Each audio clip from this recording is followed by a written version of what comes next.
Halo semuanya, perkenalkan nama saya Desa Koto Chandrawati. Saya berasal dari Stikos Wiramedika, Bali. Pada video ini saya akan membawakan storytelling dengan judul Misi Kesehatan dari Pintu ke Pintu. Bagaimana ceritanya? Yuk simak video berikut. Kesehatan itu ibarat permata yang terpendam dalam diri kita, berkilau terang ketika dirawat dengan baik, namun redup saat diabaikan.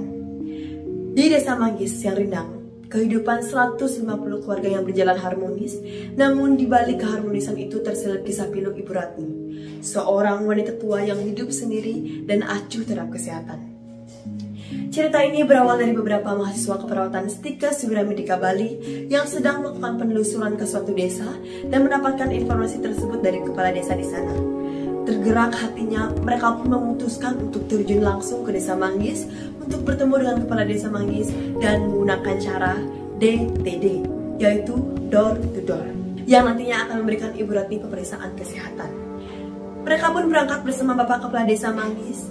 Perjalanan mereka pun tidak mudah. Setelah berjam-jam menyusuri jalan desa yang terjal dan berliku, mereka akhirnya menemukan rumah Ibu Ratni yang terpencil, jauh dari keramaian. Dan ternyata, keadaan rumah Ibu Ratni sangat memprihatinkan. Tempatnya sederhana, jauh dari akses air bersih dan penerangan. Sesampainya di sana, rumahnya pun sepi dan rasanya tidak ada orang satupun. Tapi tiba-tiba terdapat bunyi krek, krek, krek. Dan ternyata Ibu Ratni sedang menyapu di halaman kebunnya. Ibu Ratni ini pun menyambut baik kedatangan mahasiswa di sana, lalu mempersilahkan mereka untuk duduk. Setelah berbincang lama, akhirnya mereka pun mengetahui alasan beliau tidak ikut melakukan pemeriksaan di sana. Dikarenakan beliau yang sudah 60 tahun, Ibu Ratni ini sendirian dan mengandalkan kayu bakar yang dikumpulkannya untuk dijual sebagai sumber penghasilan. Makanan sehari-harinya pun ubi dan air mentah dari sumber mata air. Setelah mereka mencoba untuk membujuk Ibu Ratni untuk dilakukan pemeriksaan, akhirnya Ibu Ratni pun bersedia. Dan hasilnya pun membuat mereka terdiam seakan-akan bisu.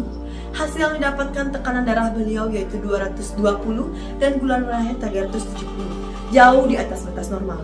Kemudian mereka pun menanyakan, apakah Ibu pernah melakukan pemeriksaan seperti ini sebelumnya? Ibu Ratni pun menjawab, tidak.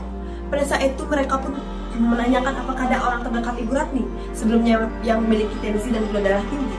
Ibu Ratni pun menceritakan, kedua orang tua saya memang meninggal karena gula tinggi dan juga tensi tinggi. Sementara keluarga yang lain saya tidak tahu. Ibu Ratni pun tidak mengetahui penyakit tensi tinggi dan gula tinggi ini adalah penyakit keturunan. Nah, seketika mereka pun menjelaskan perlahan agar Ibu Ratni ini tidak panik. Setelah itu, Ibu Ratni pun paham bahwa ini adalah penyakit keturunan yang ia dapat dari orang tuanya. Mereka pun mengedukasi Ibu Ratni tentang pentingnya pola makan sehat, mengajak untuk mengganti ubi dengan singkong yaitu dengan sayur-sayuran, serta buah-buahan yang tersedia di kebunnya Ibu Ratni seperti bayam dan kacang-kacangan. Mereka juga bekerja sama dengan dokter dan puskesmas terdekat untuk memberikan Ibu Ratni ini gizi yang baik dan memantau kesehatannya secara berkala.